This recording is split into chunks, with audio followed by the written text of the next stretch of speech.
नमस्कार दोस्तों, मैं हूं दिनेश केवरा। बहुत बहुत स्वागत है आपका इंडिया इंटरनेशनल के इस प्रोग्राम के अंदर। दोस्तों, आज बात करने जा रहे हैं कि ईरान में क्या बड़ा होने जा रहा है।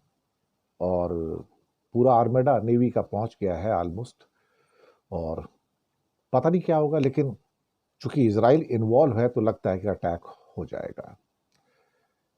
इसके अलावा ट्रंप का एक डॉक्यूमेंट इशू किया है वहां पर विदेश नीति में। उसमें ऑलमोस्ट ये मान लिया है कि China is the boss of Asia. China is the boss of Asia.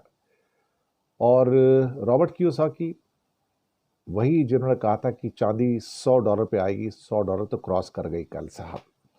और वो सारे एनालिस्ट जो रॉबर्ट कियोसाकी को या क्या कहते हैं उसकी क्लास लगाते थे ना, अब वो सारे के सारे बगले झांकते हुए नजर आ रहे हैं साहब।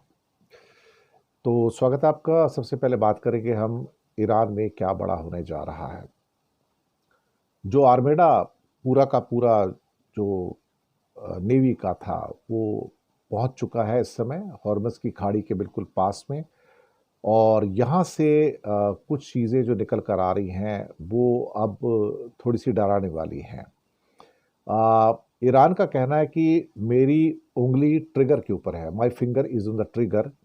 तो वो ये बताने की कोशिश कर रहा है कि तुम बिल्कुल भी कोशिश मत करना। इस बीच में एक लेटेस्ट खबर निकल कर आ रही है कि खमनेई को एक बंकर में छुपा दिया गया है और आ, उसके बेटे जो है मसूद, अब उसने सारी कमान अपने हाथ में ले ली है। तो ये खबर जो निकल के आ रही है कि वहाँ पर उसको छुपा दिया गया है। हालांकि कुछ लोग कह रहे हैं कि ये एक अफवाह है जो वेस्टर्न कंट्री से उड़ाई जा रही है कि छुपने के लिए आयतुल्ला खमनई किसी बड़े डीप बंकर में चला गया है। 5,000 से ज़्यादा मौतें हो चुकी हैं, इसमें कोई शक वाली बात नहीं है। लेकिन एक बड़ा संकेत इस बात का है कि बड़ी बड़ी एयरलाइंस ने अपनी फ्लाइट्स जो है वो कैंसिल कर दी हैं, गल्फ की सारी। इसमें ब्रिटिश एयरवेज है, इसमें केएलएम की डच एयरवेज है, इसके अलावा एयर फ्रांस है, साथ में इसकी लग्जमबर्ग की है, और कुछ और जो फ्लाइट्स हैं लुफ्तांसा जर्मनी के, उन्होंने भी कैंसिल कर दिया है। तो हज़ारों फ्लाइट्स जो हैं जो गल्फ़ की जो कैंसिल हुई हैं, उससे खाड़ी देशों से जुड़ा हुआ जो लोगों का व्यापार है या टूरिज़्म है उस पर असर पड़ना शुरू हो गया है। और तेल के व्यापार पर भी उसका असर आना शुरू हो गया है। अब सबको इस बात का डर है कि इस जंग से जो पूरा मिडल ईस्ट है ना, वो घेरे में आ जाएगा। ये बात तो बिल्कुल सही है। और मिडिल ईस्ट अगर आग की लपटों में चला जाता है तो फिर पूरी दुनिया उसकी चपेट में आएगी। तेल के दाम तो बढ़ेंगे बढ़ेंगे, वो तो एक मुद्दा है ही।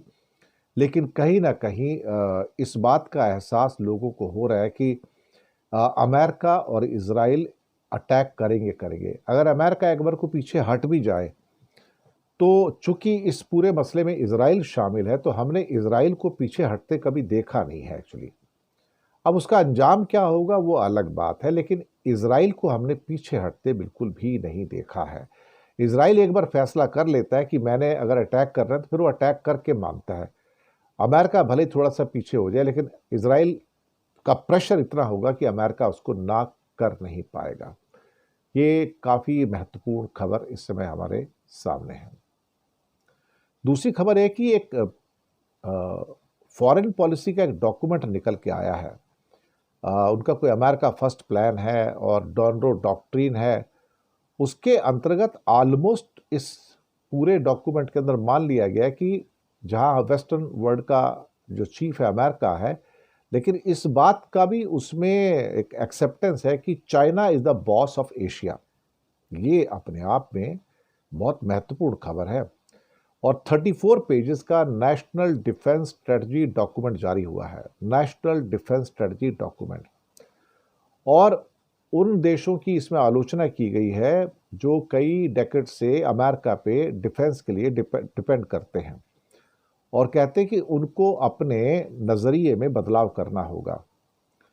और डॉक्यूमेंट का पहला सेंटेंस ये है कि बहुत लंबे समय से अमेरिकन गवर्नमेंट ने अमेरिकियों और उनके ठोस हितों को पहले रखने को नज़रअंदाज किया, यहाँ तक कि इसे खारिज किया, यानी कि हमने अपने हितों को नहीं देखा, दूसरों को हम देखते रहे। ये पहला उसका डायलॉग है एक्चुअली।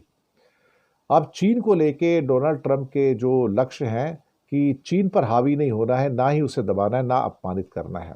ये अचानक से ये बदलाव कहाँ से आया कि चाइना पे हम हावी नहीं होंगे, क्योंकि चाइना पावरफुल है, कोशिश भी नहीं कर रही है, ना ही उसको प्रेस करना है, ना ही चाइना को ह्यूमिलेट करना है। ये शायद पहली बार देखा जाए तो एक आसान शब्दों में कहा जाए कि चीन से टकराना नहीं है भाई। ये इस बात की ओर भी इशारा कर रहा है कि अगर ताइवान पे भी अटैक कर दिया तो अमेरिका अटैक नहीं करेगा, फिर वो ताइवान को जाने देगा।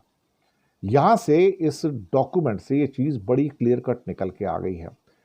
या और आसान शब्दों में कहो तो ट्रंप ने कह दिया कि चाइना एशिया का बॉस है और हमें उससे टकराना नहीं है बिल्कुल भी, ना ही उसको प्रेशर डालना है उसके ऊपर। ना टकराना है, ना प्रेशर करना है उसके ऊपर, चाइना के ऊपर। तो चीन पर हावी भी नहीं होना है, डोमिनेट भी नहीं करना, ना ही उसे प्रेशराइज करना है, ना ही उसे इंसर्ट करना है, ह्यूमिलेट करना है। यानी कि उसके हाथ में एशिया सौंप दिया, भैया वो तेरा हिस्सा है, ये मेरा हिस्सा है। अब ये जो चीज़ निकल के आई है इस डॉक्ट्रिन से, ये इंडिया को परेशान कर सकती है, क्योंकि ग्लोबल साउथ की लीडरशिप, इसका मतलब चाइना के पास तो अनकॉन्टेस्टेड आ गई ना। इंडिया तो खैर ग्लोबल साउथ में है ही नहीं, छोड़ दो उसको। हम तो क्या, हमारी किस चीज़ पे कोई ओपिनियन नहीं है ना। तो जिसकी ओपिनियन नहीं होती है वो उसको दुनिया में कोई पूछता नहीं, वो बैक बेंचर होता है, पीछे की बैंक क्लास में बेंच होती है ना पीछे, तो वो है। इसलिए अब लग रहा है कि ट्रंप प्रशासन के अंदर चीन के ऊपर अटैक नहीं हो रहा है किसी चीज़ के लिए, चीन के ऊपर बहुत ज़्यादा कोई दबाव भी नहीं डाला जाता है। और शायद ये एक बहुत बड़ा कारण है कि अमेरिका को ये लगना शुरू हो गया है कि चाइना को छोड़ दो भैया, चाइना के ऊपर दबाव मत डालो, कोई उसका फ़ायदा नहीं होगा, नुकसान ही होगा। इसलिए चाइना को अपने एशिया पे राज करने दो, मैं अमेरिका और यूरोप पे राज कर रहा हूँ, इतना काफ़ी हो गया है।